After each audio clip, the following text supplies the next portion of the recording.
Well, that was fun, boys and girls. This is Chris. I'm a real estate guy with Dillon Martin. He actually Yes, sir.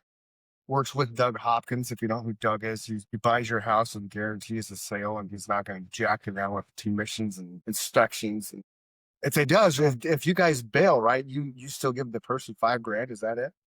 Yeah, we'll even do 10. Yeah, we'll do What? earnest money up, whatever they want. And no catch with that at all. Just hey, we'll buy No. your house, and there you go. Yeah, so there's a lot of companies out there. I mean, some big names that have, hey, we'll list your house and we'll buy it if we can't sell it, kind of thing. You That's know, a joke. yeah, joke. And they have an out in every one of their contracts. You Right. know, There's no, yeah. For those of you who don't understand that, it's like, oh, you'll buy your house, but you're going to buy your house for like 60 cents on the dollar. We're not going to go into it for legal reasons, but yeah, they're a yeah, joke. yeah, it's a little bit different. We're opposite. So we're trying to buy people's homes first with a unique value proposition as no inspection period, no cancellation, no fees, no commissions, no closing costs. We can let people have a post possession for free, for a little while, and they pick their close of escrow date, and we'll even advance them money if they need. So much different than a typical wholesaler that's trying to wrap up a contract at any price. They have some 10-day inspection period, 30-day inspection period, and cancel for any reason. Right. It's a much different game. Now, and full transparency, obviously, when people approach you and those other companies, you're not getting full market value for your home. No, no, no.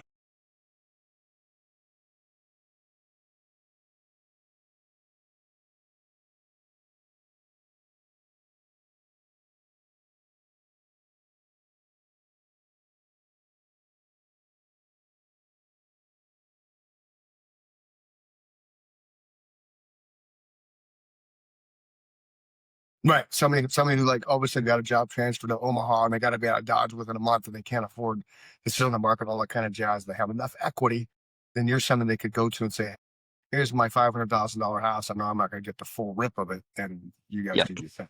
I'm not going to ask you how you correct. do your math because we don't want to give away your trade secrets.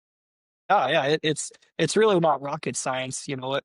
We're calculating what it costs to sell the property, what it costs to hold the property. The renovation costs are by far the biggest, and then obviously we have to make a profit. And we're not making six figures or anything Mm. like that crazy. I mean, we're making 20 or 30 grand See, thank on you. average. Right. See, that's the biggest misconception people have about, we call you iBuyers, obviously, is that like you just said, people think you're making $1 million. No, you're not. You're making 25, 30,000. In my career, doing it almost 20, this is my 26th year.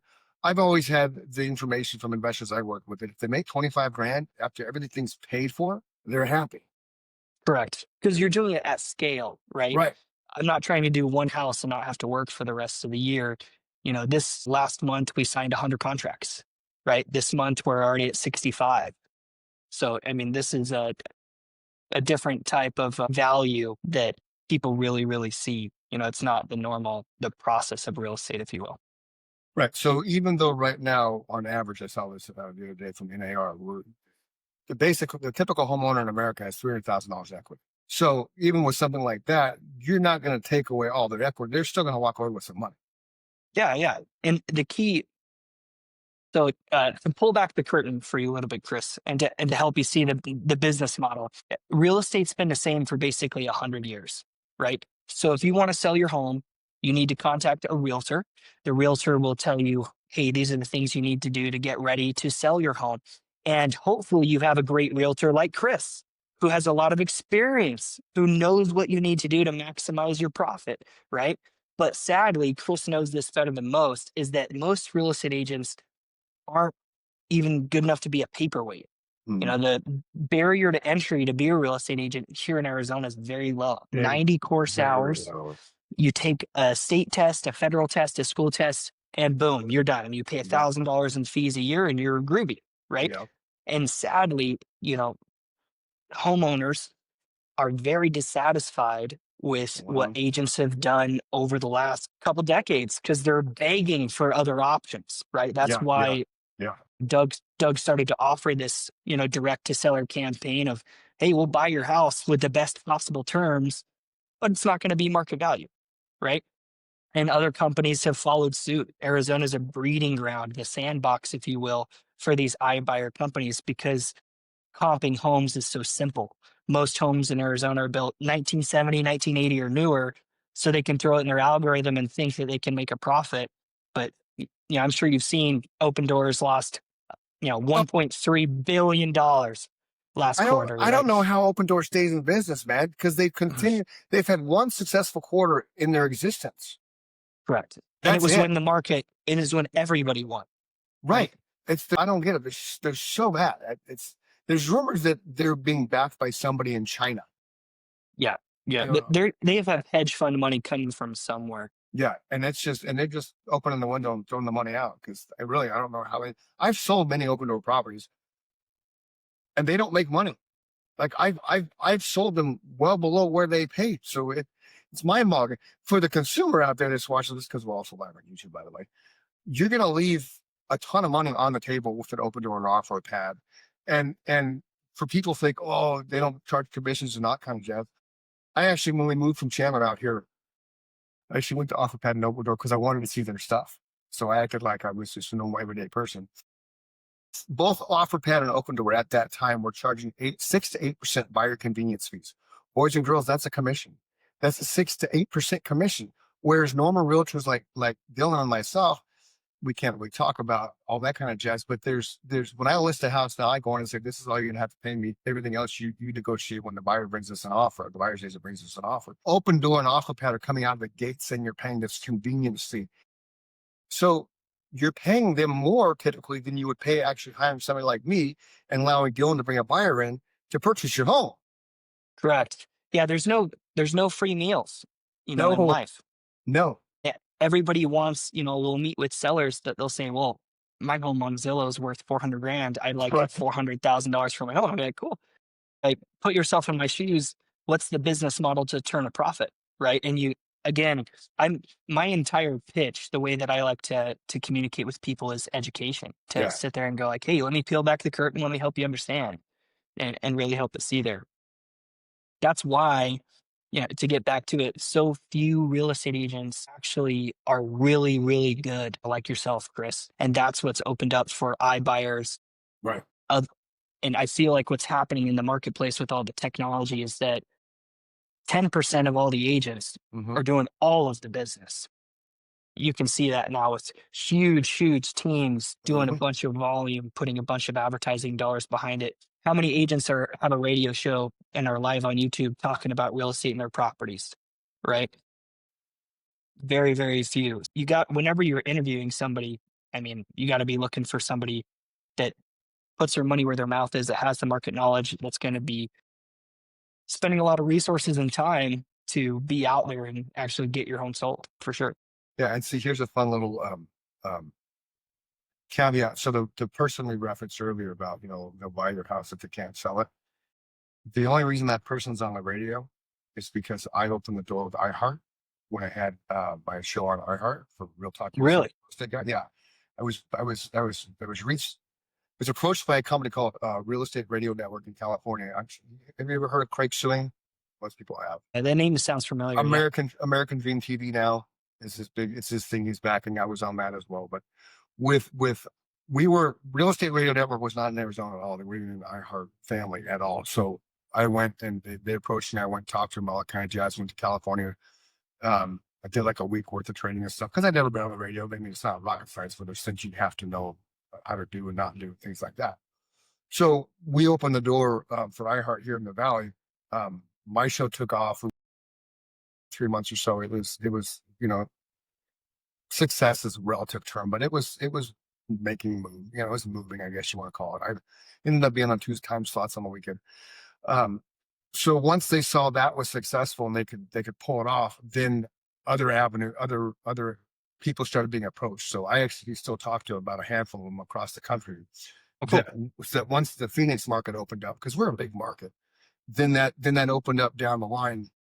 Unfortunately, the company that was backing it, they kind of had some, we'll call financial struggles. So I bailed because I didn't want to be tangled up in that nonsense or associated with that, where other folks still stayed and had to dip into the pockets and stroke checks and know where you stay relevant and on the air. And I wasn't going to do that because that's like, I'm not going to pay you to be on the air. No. you're paying me to be on there, or you know what I mean? I didn't pay a thing. And I had partners and stuff from the show, advertisers and things like that. They covered all the sponsorship costs, which is rightfully so, as all radio works.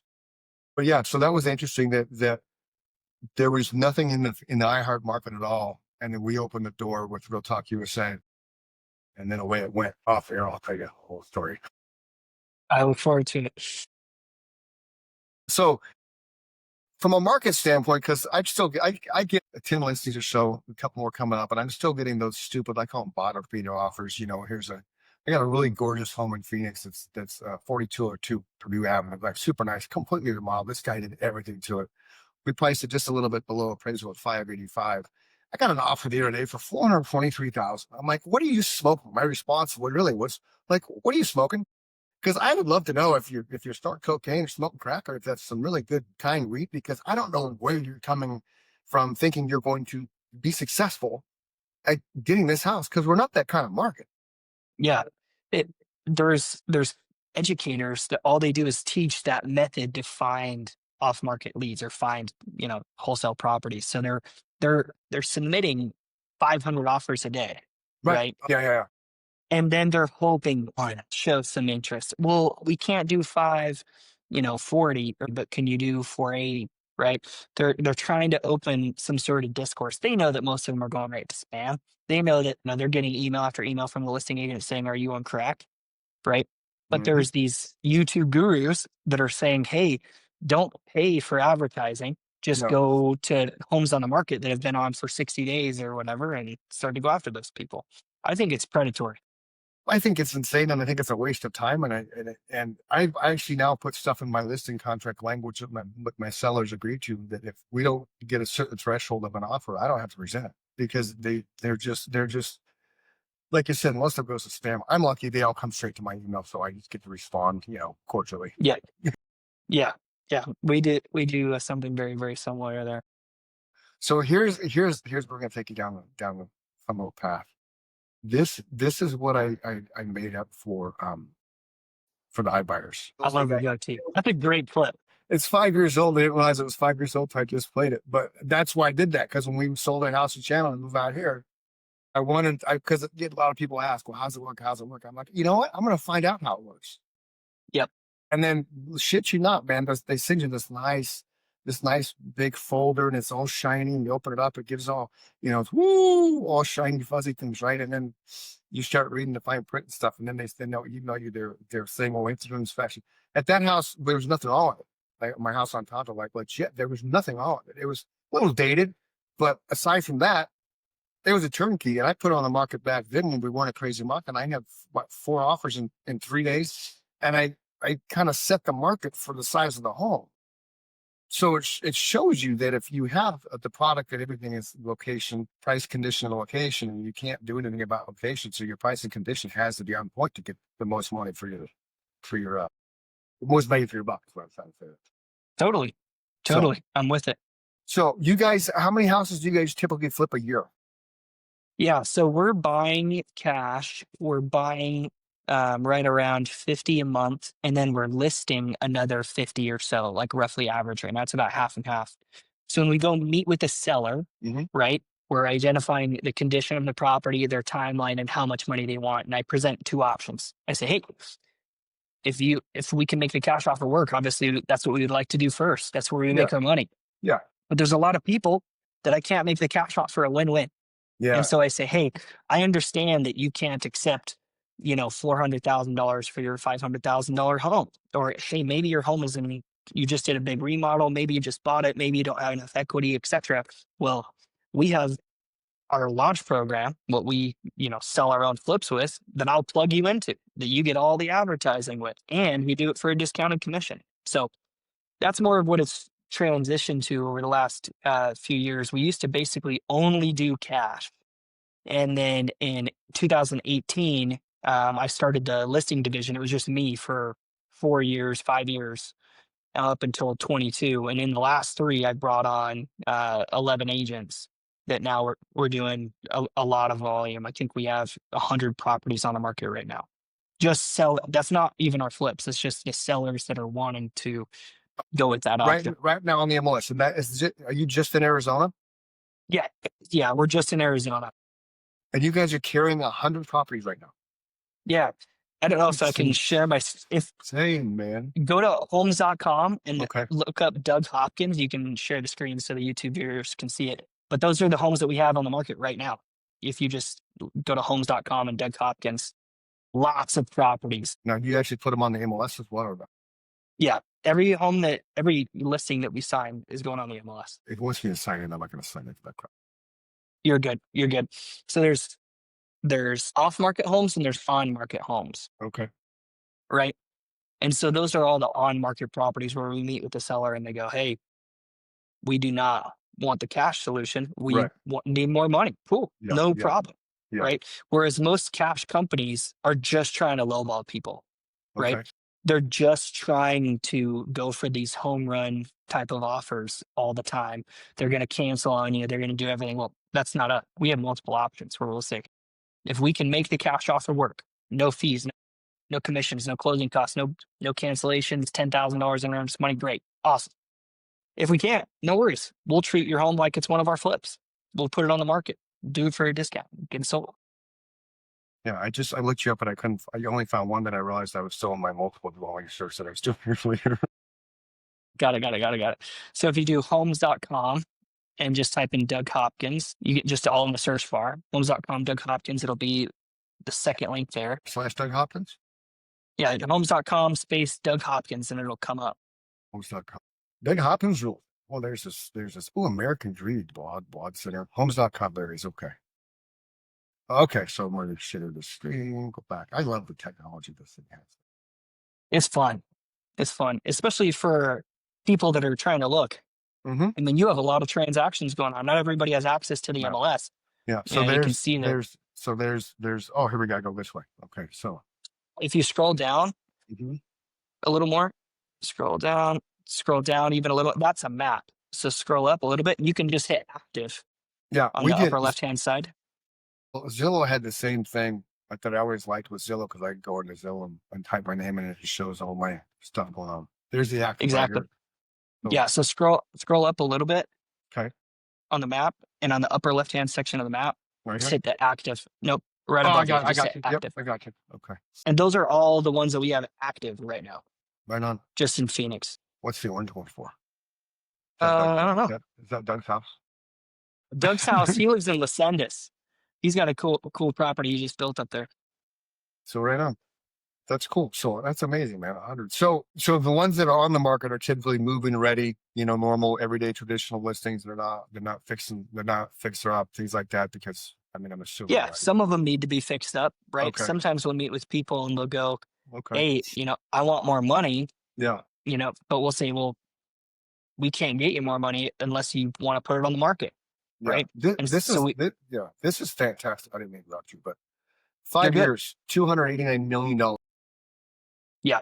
And that's all basically just me and a couple of guys just in the last little bit. We just hired 4 more people. Cool. When I came back in June. Where'd you go? I started my own company for a while. I didn't know that. Yeah. So What I happened? left. Honestly, Yeah. me and Doug had worked together for a long time. And the simplest way I can talk about it is a contract dispute. I had grown his company a bunch and I wanted to be a partner. Yeah. And he wasn't ready to do that at the time. Okay. But we left in great terms. And after about 6 months, I had hired 3 people and we had made a good amount of revenue. And he saw that, this isn't going anywhere. And, we had a good chat and decided that, we can go farther together than separately. So I came back. Awesome. I'm a partner now and super excited. That's awesome, dude. A lot of fun. That's very cool. I don't know Doug, but I know of Doug. I knew Jay Ray, so when they were doing the TV show. Or John Ray, sorry. I keep doing that. I got to win that Jay Ray. I always confuse him with. All good. I forget what that show was called, but that was fun. Property Wars. Yeah. And the irony of that is I have a friend he's in the storage game. He owns a bunch of storage facilities in the entire West Coast. And he actually had the idea for Storage Wars, which is Property Wars, kind of played off that. And he was pissed that when they pitched it, they told him no, and they turned around. It's like, oh, we're just going to go ahead and do it with these guys. So, funny. That is funny. Super fun. But Yeah. yeah, that's how he actually got started on TV because of Property Property Wars. Wars, yeah. Yeah, Yeah, great so watching cat. yeah, I mean, he was on the Discovery Channel for a couple of years, Mhm. and the other guys on the show were trying to sell like merchandise, so they were selling hats and shirts and coffee mugs. And he said, what if I put a TV commercial on during the Yeah. show Yeah. that says, "I want to buy your house," Yeah. There you right? go. And so that's how it got rolling, and then they started the radio show in 2014, and we've been doing that ever since. Right on. That's cool. Yeah, I don't know what happened. John, and I met John right when I started at West USA. When I left my 7th month in the business, I left Century 21. I went to West USA, and John Ray was in there all the time, scouring foreclosures and stuff. And so we became friends, and had him on the radio show too. We talked about auctions and stuff on the radio show and Property Wars. It was kind of fun. He's a good guy. I haven't talked to him in a while though, so hopefully he's still out there doing well. Hi, John. I'm sure he's doing great. So with what you guys do, it doesn't really matter what the market's doing, correct? You just have that niche. Yes. I mean, obviously, homes are always selling, right? Mhm. Even though today's currently more of a buyer's market, listings are still selling. The days on market are a little longer, price reductions are longer, concessions are more prevalent, but homes Right. still sell, Yeah. right? We sold, I think, 40 listings last month. So they're That's still insane. selling. That's But insane. right, you just have to set the correct expectations up front, saying, "Hey, I don't determine value. Right. Either do you, Mr. Seller. No. The market Mhm. is going to determine your value, and we're going to do a fantastic job getting your home in front of as many people as possible. But at the end of the day, your home is worth what someone's willing to pay for it." Absolutely. And that's true to form too, because that's people talk about appraisals. That's a nice little swing. Appraisals are good for the day they're written. And it's just the bank justifying what they're loaning the borrower. Because I've had people, well, I didn't appraise. Why didn't you just appraise a list price or a purchase price? Well, because they're just justifying what they're giving you as what the money they're going to allow you to borrow against that home. It doesn't matter if it's at list price or above. At the end of the day, it's only good for the day it's written. Yeah, an appraisal, the best way I like to describe it to people is an appraisal is what the bank's risk assessment is. Oh, that's It's nice. not a determinant value. It's their risk assessment saying, "Hey, we're willing to take a loan of 10, 20% DTI or whatever Yeah, yeah, that is up to that number." That's their risk assessment. It's not value of what a buyer is willing to pay. So that's a critical one. I meet with people all the time where they go, "Hey, I got an appraisal. It's okay. $600,000." And then I show them 5 comps that go, "Well, in your current condition, that refinance appraisal is much different than a purchase appraisal, and it's not going to work. And here's No, why," right? yeah, yeah. And for those you don't understand, that a refi appraisal is just that. The bank's justifying what they're going to loan you. What Dillon just said, it's they're checking out the risk assessing it. Most refis, you're going to get an appraisal that justifies what you're going to borrow because that's how the bank makes money. It's more interest, it's more payments. They want you to borrow more on that Yeah, HELOC, yeah, right? absolutely they do. That's how Yeah, they they make their want to get money. you out of your 3% mortgage into a 7 Yeah, right now, right? yeah. They're going to be giving you whatever you want. Oh, you want a high appraisal? You got it, dude. No Yep. problem. Yeah, it is quite crazy like that. Now, speaking, since you closed 40 deals last month, you need to get a new flag because your flag is weathered, man. Dude, I got a new one. It's small. Okay. But I Well, it got a should new be one. smaller because your flag you had was kind of it's as big as your house, man. So if you don't know, Dillon and I live in the same neighborhood. We're 2 streets apart. When Nick and I go walking in the morning, we always walk by your house. And then we just realized a couple weeks ago that the street directly behind us, which is behind you, it's north of us and Mhm. south of you, Yep. the brown house with the other flagpole, and he's got Yep. all the iron work in the side of the yard. Yep. Yeah, that's Deacon Bruce from St. Juan Diego. No way. Yeah. Yeah, Deacon Bruce. we're going through I'm turning Catholic for the wife. We've been married 30 years. Like, okay, how I'll do it by now. She wants to get married in the church. So in order to get married in the church, I have to be Catholic because she's Catholic. Cool. So we have to go through Congrats. thank you. So we have to go through all that stuff. So Tuesday was our second class, and I walked up to him and I was like, "Hey man, talk to my wife." He's like, "You're the playground house." I'm like, "Yeah," because the That's playground fun. we have for women.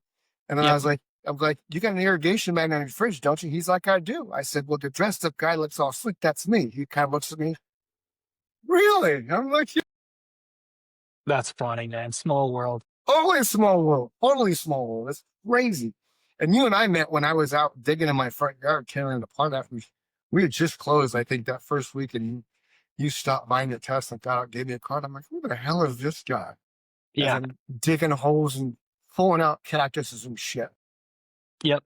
I saw that it was sold there, and I was just like, "Yeah, I gotta go say hello." Because we just bought our home just a Yeah. couple months prior. Yeah. We were doing the same kind of thing. I know that you did a bunch of renovations on your We did. property, and Yeah. So did you.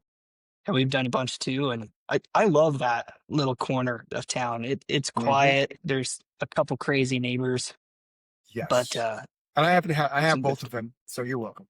Well, and actually, well, yeah, I have both of them. In fact, Deacon Bruce and I talked about the one that is across from me and how Yep. they've said maybe 10 things to him since he lived here since 2016. It's kind of like, the newer neighborhoods that are cookie cutter, you went through that phase in the real estate world when nobody knew each other because nobody would go outside and wave, and now they started building the parks and stuff, trying to make more community setting. But you'd think in this type of neighborhood, there'd be more friendly people. Yep, let me just walk by your window. You get down. Yeah. Every It's the termite guys. Well, see, every now and then when I'm doing the Chris and Mike show, people walk by here, and so I told Mike one day, I was like, "Dude, you see that person?" He's like, "Yeah." I was like, "You could call it out, man. What if he's gonna kill me, dude? Come on, the windows, open windows." But yeah, so Oh, it is a cool neighborhood for sure. We're one of those dark neighborhoods, so we don't have all the mhm. street lights and shit. Yep. Are your neighbors on your street freaking out about all the new build that's going to go on off of Yeah. Ocotillo? Yeah. Lots of some of my neighbors have been there for Mm-hmm. 30 something years, Yeah. long, long time, some old timers, and Mm-hmm. they don't like the change. Yeah.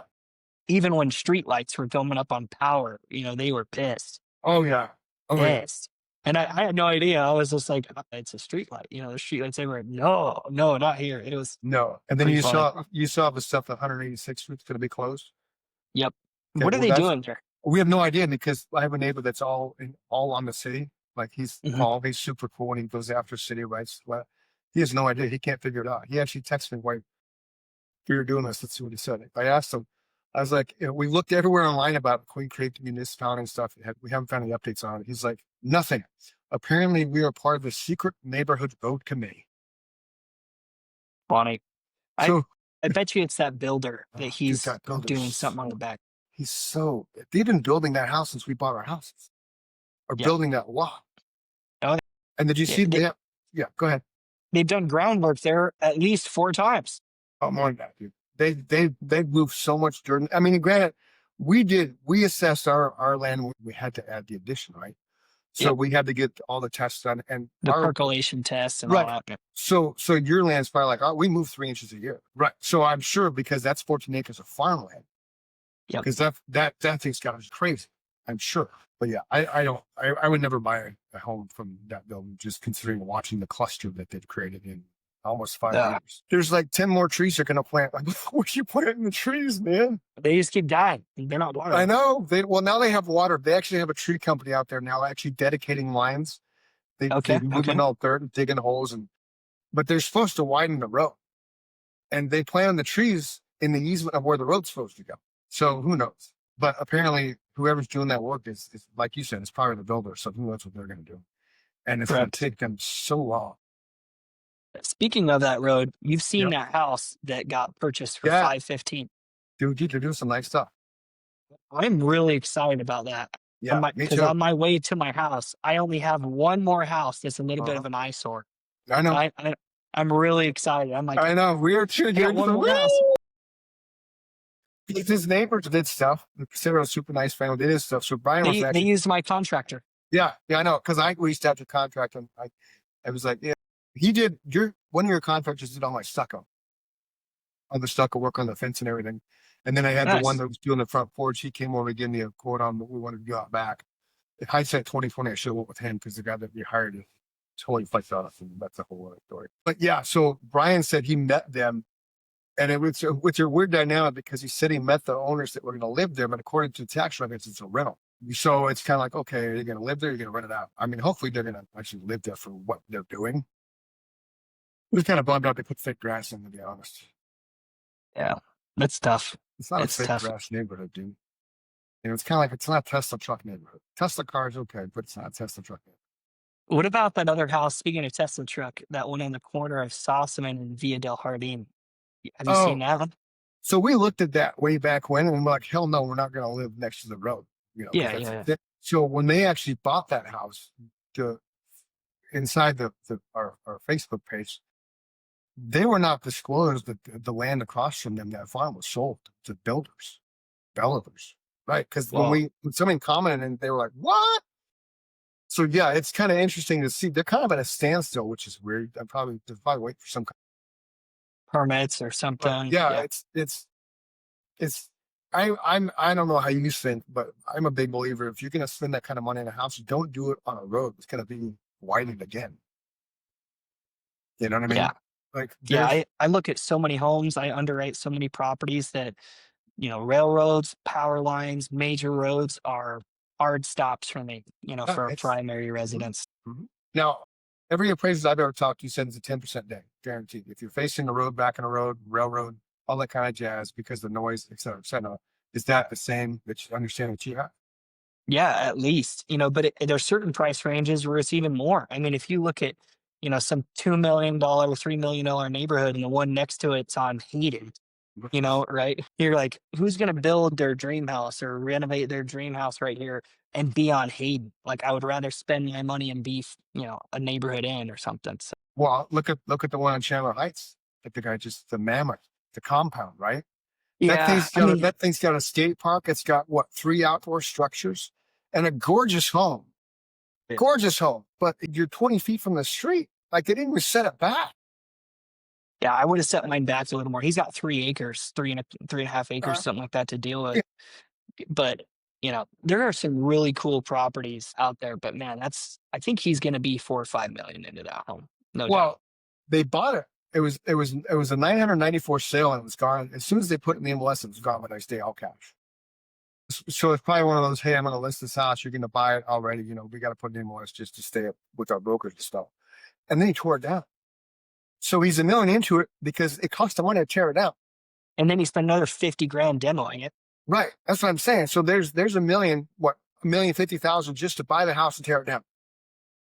And then everything else, I mean, everything else he's done. I should Google Earth that shit and just see what it looks like from the sky. Cause I mean, it's pretty fantastic looking house. The rumor has it he's a cosmetic dentist. So, boys and He girls is. want to make some Yeah. money, go into the industry. Yeah. Yeah. Amen. Amen to that. Well, Yeah, I really like that neighborhood though, man. I think that I'm really interested to see what the builder does just north of us. We're obviously staring at those fields, mhm, being on Via del Jardín.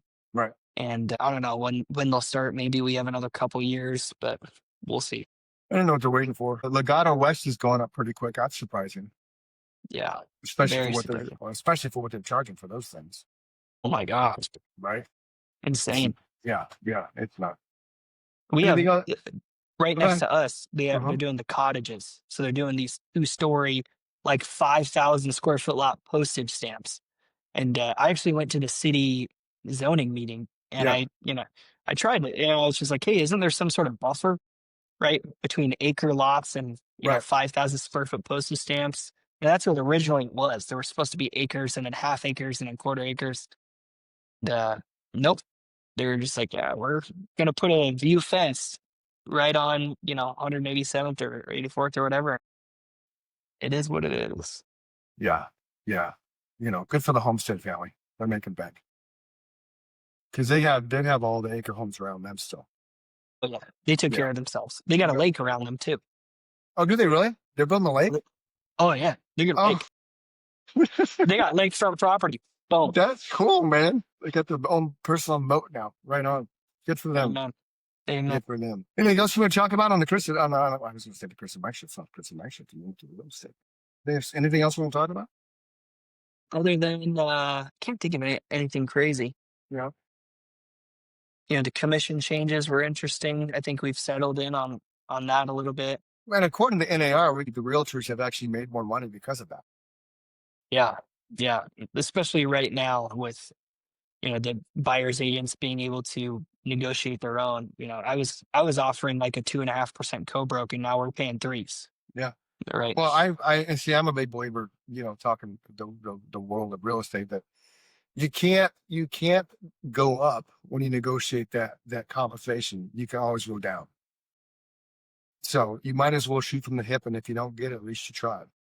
Yeah, That's my exactly. mindset. And I was always one of those that I was paid what I thought was fair, what it was is the standard when I got in the business 26 years ago. I never really worried about that because buyers agents work their ass off. You know that as well as I do. Your listing agents side of it, you still work when you're not driving around, showing house after house after house, educating people, holding their hand, not holding them isn't a bad thing, just a phrase, but educating them, helping them understand the entire home buying process, things like that. I was huge with first time home buyers. Like that was my niche. So when COVID came and the prices went up, that cut my production in half, which sucked because number one, I love first time homebuyers because the excitement and the thrill, that's my high. I don't drink or anything. So when I got an offer accepted and got all their concessions paid, like, it was the greatest Yeah, thing ever, you know? And totally. but now it's kind of like, yeah, okay. Yeah. And now for first time home buyers, they need a cosigner to really do it, Yeah. especially So, here in the Valley. right. And yesterday I met the chairman of the Maricopa County Supervisory Board of Supervisors at my Rotary group in Mesa. And I'm actually going to be joining the Housing Ordinance Committee, which is going to be a really cool thing where it's the focus is obtainable housing, and then making sure you're not building, like that builder we have at the end of our neighborhood. This committee is one of those things that says you're not going to put an apartment complex right there because it's going to destroy the aesthetics of the neighborhood itself. So it's I'm interested to see what that's all about. Excited for that too. So that'll be cool. Did you see the strip mall on Chandler Heights and Power Road? That house, the second house, right? They tore it down. That's gonna be a strip mall. It's gonna be a strip I mall. can't believe it. I can't believe they're going to do a strip mall right there. They're going to literally have a strip mall and then still a house on the corner. Did you ever see that movie Grosse Pointe Blank with John Cusack? I think a half. Okay, so when he comes home, because he graduated high school, went into the military, and became a hitman, because he had that thing, right? And he came home, his parents sold the house to a quick Mhm. mart. So that's exactly what I thought of when I saw that. And I called the realtor. I was like, hey, what's going on here? He said, oh, it's 12,000 total square feet, strip mall. 6,000 of it's this pizza restaurant, because there's rumors it was an Italian restaurant, but it's just pizza restaurant. When I put that on the page, people freaked out. What? We didn't have a pizza restaurant. Well, you don't know what kind of pizza it is yet, so just relax. And then when I dropped the knowledge that big storage center is coming behind that Circle K, Mhm. they hated that too. And we got to fight this. Like, okay, you missed the opportunity to fight it. You should have fought it 5 years ago. So pay attention to the signs, kiddos. If you don't like something that's in a dirt lot, you see that sign that says public hearing, go to that if you want to make sure you understand what's going to be built there. And if you want to have an opinion against that, because you do it after the fact, like you did with the 5,000 square foot lots, right? They've already approved it. Oh, yeah. It's just, and that's Pew and Lake, man. They're slim shady anyway. Hashtag don't sue me. But they just, yeah, they did some stuff in our old neighborhood that was weird because then it just shows up and all of a sudden, right? Same with Ryan Companies. Ryan Companies dropped this entire Amazon distribution center off of McQueen and Ocotillo, and they only hit 100 neighbors in the neighboring neighborhood. That Mhm. was it, 100 houses. Because that's all they had to do from the distance. Yep. And then we all found out about it. And we all went to fought Chandler City Council. We didn't spoke and didn't do anything because they already had everything signed, so living, but they had to do it just to save face. Yep. Agreed. Agreed. Exactly. And they're running out of land and they're trying to put stuff everywhere. You see that one on the corner of Oro and Power Road is on for 3 million. That 6 acre Dude, parcel. okay. Don't get me started, man. That's just. Are you kidding me? The house. There's no pictures of the house. There's no marketing outside at all. No sign. No sign. There's no comps to justify it. That kind of stuff makes people like us who work our ass off and are ethical and understand what we're doing. Because I looked up the realtor, it's not like season days at all. It's just like, oh, I'm gonna throw this $3 million up here and hope it sells. Then that one across the street, the land that I think the builders owned, right? And then they tore it down and fenced it up. That sign blew down like 7 months ago, man. It's laying on the ground. Crazy. Right? It's the realtor. It's your job, realtor. Go hang your sign back up, man. Drive by your property once in a while. That drives you nuts. There's another one in our community that's 2.3 and or 2.8, and it's a 2-bedroom, 1.5 bath, and it looks like it's from the 70s. But because there's land to it, they think they're going to get 2.8 million. I hope they do, because it's going to help us. Yeah, I hope but they're Via not. D'Oro out. Right. No, I mean, that would be fantastic. I got a couple of things coming up in the neighborhood. So if you have people looking for horse property, I got an acre and a 2-acre parcel coming up probably in the next 30 days. So Yeah, let me know about the 2 or 3 acre. There's a lot on Via del Oro with the low brick fence, yeah, the vacant one. yeah, I got to talk to that guy. I want a 3 acre. yeah, I love my property. yeah, Wanting a couple more acres would be fun. yeah. Just five. That's what I want. Bad. I think they use it as like storage for Is that landscaping equipment right now or that's what? something. Yeah, the pest control guy. Is that the one I'm thinking about? Not that one, not that Okay. one. The lot on Via del Oro. So that it's like a adobe block. Oh, okay. Yeah. Yeah, I'll have to send it to you. Sorry, my phone was on. Oh, you're good. Well, I can't play it because it's the alpha soundtrack. So then YouTube will shut this part of the show down. Because it's There you copyright. go. Yep. All right. Well, if anybody wants to wholesale their house, they don't want to, sell it traditionally. DougHopkins.com is the way to go. Give Dillon. They just go online, DougHopkins.com. Go to DougHopkins.com or call one either Yeah, way. 100%. Yeah, and don't play with the other iBuyers out there. Open door offer pad. That one guy that drives a smart car and wears a hat. I think it's a Prius. You want somebody that's gonna, if you're in a situation when you have to sell your house right now, if the OnlyFans or butts. I mean, I'm sure like this too. Probate or not probate, but estate sales. Like, hey, mom and dad died. The kids just wanted to get out of Dodge, which I think is what happened down the street here. Because all of a sudden there was like 20 cars always parked in the house. Stop seeing the old man, and then boom, out of nowhere they're just gone, And they paid probably what they paid was probably worth what that house was in comparison to everything else. It's because I'm sure. I mean, watching them living on the same street, driving by it every day, just watching the stuff they pulled out of the house and over, and like, oh my gosh, like 7 dumpsters I counted have been there since they Yeah. closed on it. And the pool's empty. It wasn't They fixed the fenced. pool. They fixed the pool. Yeah. Yeah, which is nice. So we'll see what they think. Because that rock though, rock and fake grass, man. We need to go talk to them and tell them knock that shit off. There you go. There you go. Yeah. All right, DougHopkins.com, 1-800-SELL now. Yep. There you go. It's good for wholesalers because everybody needs that every now and then. So, if you got to get out of Dodge quickly, give 1-800-SELL now. Talk to Dillon. He'll take care of it. I've actually kicked him a couple deals that we couldn't make it work because we just couldn't make it work. But he's a straight shooter. There's no bullshitting, so, and it's, for us both doing the same thing in the same world of real estate, which is a very small community itself. It should show you something that I trust him enough to bring him on my podcast to talk about what he does, because I think it's a very valuable asset to have if you don't have the time and you don't have the circumstances that present itself for you to, get your house sold as quickly and fairly, even though it's not full market value, you're still going to get a good deal for them and they're not going to back out. And if they do, you keep their money. So that's nice. Yep. And then, Right. so we don't do it, period. But Yeah. thanks, Chris, for having me on. Yeah. Any of your listeners just know that Chris is very knowledgeable. He's a good guy. I've known him for years, and I would not hesitate to have Chris represent me in any way. So There you go. appreciate you having me on. So you're ready to sell a buy and don't, or down in color real estate. You got it. You got it. Thanks, man. Thanks for coming on. We'll see you later. Sound good. See ya. Peace.